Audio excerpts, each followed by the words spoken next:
Times news channel देख रहे आप सभी दर्शकों का बहुत बहुत स्वागत है। मैं हूं रमनदीप कौर। इस वक्त की बड़ी खबर आ रही है प्रयागराज से। क्या है पूरा मामला, देखने के लिए बने रहिए हमारे साथ। एक बार फिर पुलिस पर लगा एक पक्षी का कार्यवाही का आरोप, दंपति ने लगाई मदद की गुहार। पारिवारिक विवाद में पुलिस द्वारा एक पक्षी कार्यवाही से परेशान दंपति ने न्याय के लिए मीडिया से लगाई गुहार।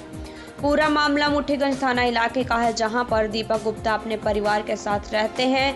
उनका और उनके छोटे भाई और गौरव गुप्ता का किसी बात को लेकर विवाद हुआ, जिसमें उनके छोटे भाई गौरव गुप्ता ने उनके बेटे को मारा पीटा और बाद में मुठीगंज थाने पर बेटे के खिलाफ मुकदमा भी दर्ज करवा दिया। दीपक गुप्ता और उनकी पत्नी का कहना है कि उनका छोटा भाई गौरव गुप्ता दबंग किसका व्यक्ति है, ब्याज के पैसे का काम करता है, जिसने अपने रसूख का उपयोग करके उनके बेटे के साथ मारपीट के बाद मुकदमा भी दर्ज करवा दिया।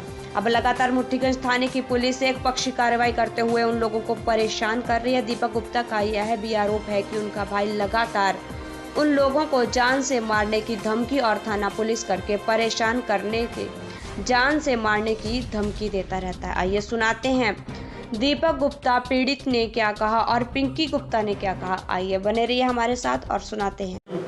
यह कि मैं दीपक गुप्ता मुठीगंज का निवासी हूँ। यह मेरा छोटा मोटा कारोबार है। मेरे पिताजी श्री रामचंद्र गुप्ता, उनके दो बेटे दीपक गुप्ता व गौरव गुप्ता। गौरव गुप्ता आए दिन हमारे घर में घुसकर गाली गलौज मारपीट करते हैं। यह कि 9 तारीख को इन्होंने तो इतनी हद कर दी कि मेरा बेटा अकेला बैठा हुआ था, उसको मारा पीटा। फिर उसके बाद उसको मारे पीटने के बाद जो है थाने में इन्होंने जो है रिपोर्ट लिखा दी। हमारी कोई सुनवाई नहीं हुई।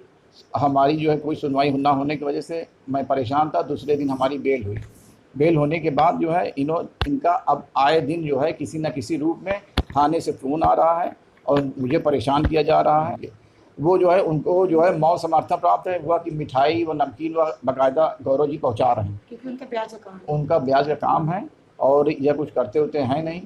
और मकान पे नीचे से लेकर पूरा मेरा कब्जा है और जिसकी वजह से जो है ये कोशिश में लगे हुए हैं कि यहाँ घुस के जो है हम पूरा कब्जा करके इसको मार पीट के जो है बेदखल कर।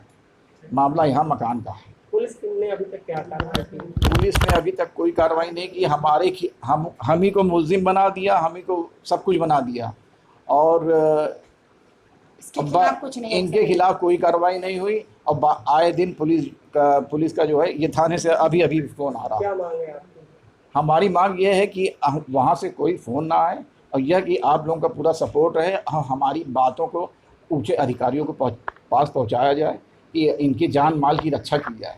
हमारे दोनों बच्चे वहाँ अकेले हैं। यहाँ पर मैं किसी तरह जो है अपनी जान बचा के जो है किसी तरह से आप लोगों के पास मदद के लिए गुहार के लिए आया।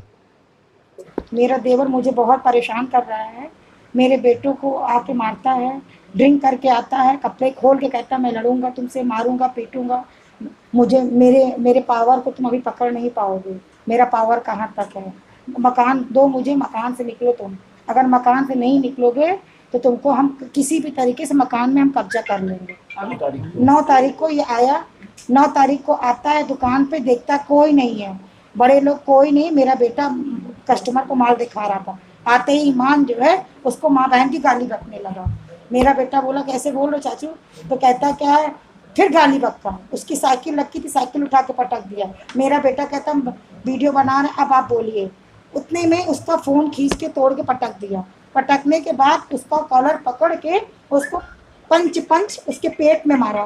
मुंह पे नहीं मारा कि कहीं ब्लड ना आ जाए, उसके पेट में मारा। उसका बाल पकड़ के उसके गर्दन पे मारा। मारने पर अगल बगल के लोग मेरे बेटे को पकड़ लेते हैं। उसको मौका मिलते मन वो भाग जाता है। जैसे ही भाग के जाता है, हम पहुँचते हैं वहाँ पे घटना की जगह पे, तो मेरा बेटा रो रहा था, कहता है मम्मा देखिए मेरा फ़ोन तोड़ दिया मेरा। फिर उसके बाद ये लगातार कोई ना कोई माफिया से मेरे पास मिस कॉल आता है, फ़ोन नहीं करता और वो आके नीचे घर के नीचे गाली गलौज करता है, मकान खाली कर दो, मकान कब्जा करके रहेंगे, मकान खाली कर दो। हाँ, और ज़बरदस्ती मेरे मकान के अंदर घुसना चाहता है, जो कि इसका कोई वहाँ से लेना देना नहीं है। 16 साल पहले इसकी शादी हुई थी। मेरे ससुर पास 2 मकान था। ससुर की बनाई संपत्ति कुछ भी नहीं है, सब बाबा जी की, इनके बाबा जी की बनाई संपत्ति है। आप लोग परिचय बताएं। मेरा नाम पिंकी गुप्ता है। हाउसेस पर सरकार द्वारा आईटी रेड के खिलाफ आपका प्रदर्शन। इनकम टैक्स द्वारा मीडिया हाउसेस पर रेड डालने का मामला अब धीरे धीरे तूल पकड़ता जा रहा है। जहां एक तरफ इस बात को लेकर मीडिया में आक्रोश दिखाई दे रहा है, तो वहीं विपक्षी भी मीडिया के समर्थन में सड़कों पर उतर आए हैं। प्रयागराज में आम आदमी पार्टी के कार्यकर्ताओं ने सिविल लाइंस के पत्थर गिरजाघर चौराहे पर स्थल पर जमकर सरकार विरोधी नारे लगाते हुए सरकार का विरोध किया। आप पार्टी के प्रदेश सचिव दिनेश पटेल व आप जिलाध्यक्ष डॉक्टर अल्ताफ अहमद के नेतृत्व में आप कार्यकर्ताओं ने सड़क पर उतरकर विरोध जताते हुए सरकार को तानाशाह बताया और कहा कि सरकार चौथे स्तंभ पर जोर जबरदस्ती करके उनकी आवाज को दबाने का प्रयास कर रही है। कार्यकर्ताओं ने इस कार्यवाही को प्रेस की आज़ादी और लोकतंत्र पर हमला बताया। आम आदमी पार्टी के नेताओं का कहना है कि यह कार्रवाई अघोषित आपातकालीन की पहचान है। वहां डॉक्टर अल्ताफ ने कहा कि सवाल पूछने और सच लिखने एवं दिखाने पर मीडिया हाउस पर आईटी के छापे डाले जा रहे हैं। अगर देश का चौथा स्तंभ सरकार के खिलाफ कुछ बोलता है या अपनी आवाज़ उठाता है तो सरकार उसके खिलाफ कार्रवाई करके उसकी जुबान को बंद करने का प्रयास कर रही है। उनके घरों पर इनकम टैक्स की रेड डलवा रही है। प्रदर्शन के दौरान धरना स्थल पुलिस छावनी में तब्दील दिखा। विरोध प्रदर्शन कर रहे आप कार्यकर्ताओं फिलहाल मीडिया हाउसेस पर आईटी के छापे का असर सड़कों पर भी विरोध के रूप में देखने को मिल रहा है। पूरे उत्तर प्रदेश में गुंडागर्दी चरम पर है। जब इस बात को विपक्षी नेता उठाते हैं तो उनके घरों में भारतीय जनता पार्टी प्रदेश और केंद्र की योगी और मोदी सरकार डराने के लिए छापेमारी करवाती है, कभी इनकम टैक्स से, कभी ईडी के माध्यम से। हद तो अब ये हो गई है, अब पत्रकारों के घरों में भी छापेमारी की जाने लगी है। कल भारत समाचार और दैनिक भास्कर के संस्थानों पे, उनके कर्मचारियों के घरों में जिस तरीके से छापेमारी की गई है, उसका आम आदमी पार्टी आज पूरे उत्तर प्रदेश में विरोध प्रदर्शन दर्ज करा रही है और मांग कर रही है कि लोकतंत्र की आवाज को दबाने का काम भारतीय जनता पार्टी, योगी और मोदी सरकार कतई ना करे। दिनेश सिंह पटेल, प्रदेश महासचिव, आप उत्तर प्रदेश। मौजूदा सरकार इतनी घटिया स्तर की राजनीति करने लगेगी, ये ऐसा एहसास नहीं था देश की जनता को। आज जब पत्रकार मौजूदा सरकार की बात सही रख रहा है कि किस तरह से सरकार फेल हो रही है अपने कामों में, तो उनकी आवाज़ को दबाने के लिए मौजूदा सरकार कहीं पर उनकी जासूसी करवा रही है और कहीं पर उनके घर में छापा मार के उनको डराने की कोशिश कर रही है। आज हम लोग उसी के खिलाफ प्रदर्शन कर रहे हैं और ये मांग करते हैं कि माननीय मोदी जी और माननीय योगी जी जो इतनी घटिया स्तर की राजनीति पर आ गए हैं, इससे बाज आएँ और इस तरह की राजनीति को नहीं होना चाहिए हमारे उत्तर प्रदेश में। डॉक्टर अल्ताफ अहमद, जिला अध्यक्ष, आम आदमी पार्टी, प्रयागराज।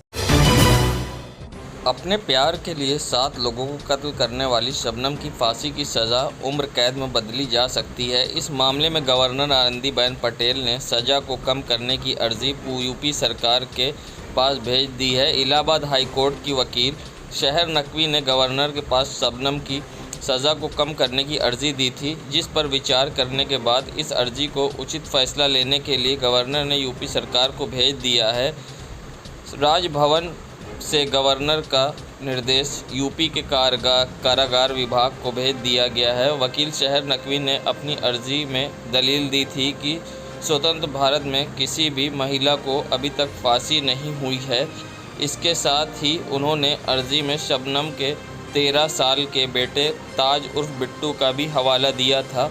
पूरी दुनिया में खराब होंगी देश की छवि। अर्जी में कहा गया था कि शबनम को फांसी देने से पूरे देश की छवि खराब होगी, क्योंकि आज तक आज़ाद भारत में किसी महिला को कानून ने फांसी नहीं दी। वहीं कहा कि शबनम की फांसी से उसके बेटे के भविष्य पर भी गलत असर पड़ेगा। बच्चे की दुनिया में कोई नहीं है। शबनम के बाद उसे अकेले ही ज़िंदगी बितानी पड़ेगी। इतना ही नहीं, उसकी मां की फांसी से उसके सामाजिक और मानसिक विकास का भी भविष्य बुरा असर पड़ेगा। अमरोहा के 52 खेड़ी गांव की रहने वाली शबनम को अपने पड़ोस के युवक से प्यार हो गया था, लेकिन शबनम के घर वाले इस रिश्ते से राज़ी नहीं थे। इससे नाराज़ होकर उसने 2008 में प्रेमी के साथ मिलकर माता पिता, 2 भाई और भाभी और एक छोटे भतीजे समेत परिवार के 7 सदस्यों की गला रेत कर हत्या कर दी थी। जब पुलिस ने शबनम को गिरफ्तार किया तो वे गर्भवती थी। 2008 में जेल में अपने बेटे को जन्म दिया था।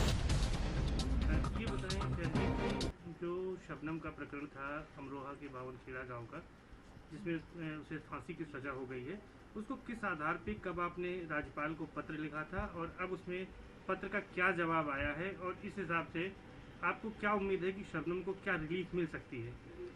देखिए, जब ये मामला बड़ा मेरे संज्ञान में आया, मैंने देखा, न्यूज़ भी देखी, टीवी में भी देखा, तो मुझे ऐसा फील हुआ कि जब हिंदुस्तान के इतिहास में कभी ऐसा नहीं हुआ कि किसी महिला को फांसी हुई हो। तब मैंने माननीय राज्यपाल महोदय को इस पे एक पत्र लिखा।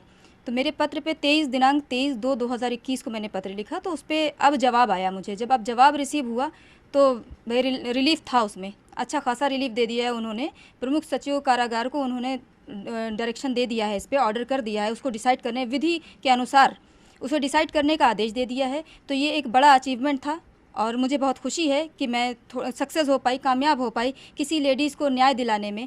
न्याय, देखिए, प्रक्रिया ये है कि जब नहीं हुई है आज तक ऐसी चीज़ें, तो होना भी नहीं चाहिए। और फांसी क्या है कि किसी को ज़िंदगी का सवाल है, जान का सवाल है। कहाँ बंद है? ये बरेली जेल में बंद है। तो क्या तर्क आपने दिया था? उसका एक बच्चा है और क्या है पूरा मामला, किस आधार पर आपने मांग की फिर भी?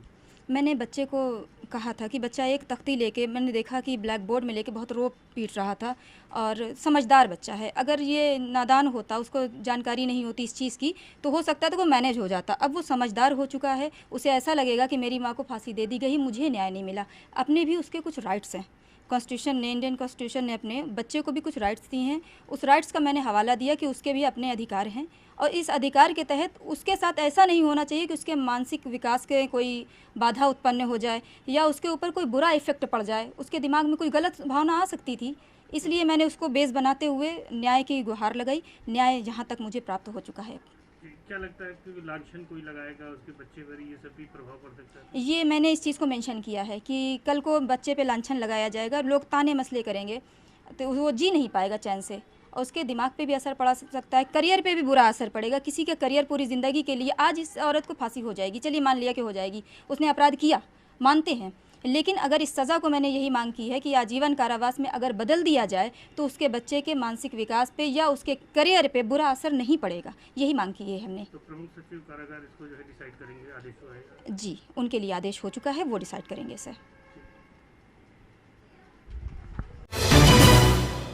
ऑल इंडिया ट्रेड यूनियन के आह्वान पर विभिन्न मांगों को लेकर संयुक्त वाम दलों ने राष्ट्रव्यापी हड़ताल का समर्थन करते हुए सिविल लाइंस पत्थरगिरजा स्थित धरना स्थल पर प्रदर्शन किया और अपनी मांगों को संबोधित जिलाधिकारी के माध्यम से राष्ट्रपति को ज्ञापन सौंपा। वामपंथियों का कहना था कि रक्षा उत्पादन की सार्वजनिक कंपनियों के श्रमिकों के आंदोलन का भी समर्थन करते हुए कहा कि सरकार एक अध्यादेश लाई है, ये रक्षा उपकरणों के उत्पादन, सेवाओं और सेना से जुड़े किसी भी औद्योगिक प्रतिष्ठानों के संचालक, रख रखाव में शामिल श्रमिकों के साथ साथ रक्षा उत्पादन की मरम्मत और रख रखाव में कार्यरत लोगों हड़ताल के विरोध का जायजा अधिकार छीन लेता है। पूरे देश भर के जो ट्रेड यूनियन हैं, किसान आंदोलन, उन लोगों ने आह्वान किया था। ऑर्डिनेंस फैक्ट्री बिक रही है, बैंक बिक रही है, बीमा बिक रहा है, रेल बिक रही है, देश का सब कुछ बिक रहा है। किसानों के आह्वान पर, संयुक्त ट्रेड यूनियन के आह्वान पर आज हम लोग शांतिपूर्ण तरीके से, लोकतांत्रिक तरीके से यहाँ अपना विरोध प्रदर्शन कर रहे हैं। ऑर्डिनेंस फैक्ट्रियों का जो निर्मीकरण किया जा रहा है और जो कर्मचारी हड़ताल करेंगे उन पर भी ऑर्डिनेंस कानून ला दिए हैं कि वो अब हड़ताल भी नहीं कर सकते हैं। लोकतंत्र की हत्या हो रही है, जो प्रेस लिख भी रहे हैं अपनी बात उन पर छपा पड़ रहा है, यानी देश में अघोषित आपातकाल आ गया है। इसका हम लोग शांतिपूर्ण तरीके से एक्टू के लोग, सीटू के, इंटेक के, केंद्रीय कर्मचारी यूनियन के तमाम लोग यहाँ हैं और अपना हम लोग विरोध कर रहे हैं। मैं डॉक्टर कमल।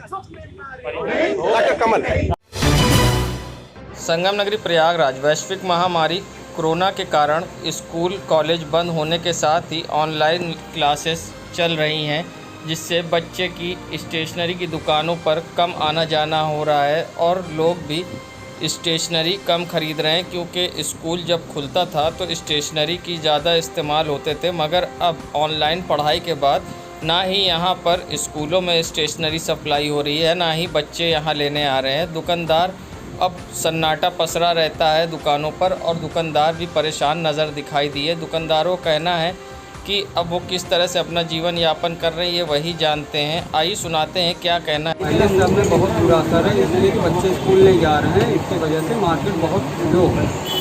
तो अब पहले बच्चे आते हैं स्टेशनरी लेने वगैरह? नहीं, इस समय कोई नहीं आ रहे हैं क्योंकि बच्चे घर ही में हैं।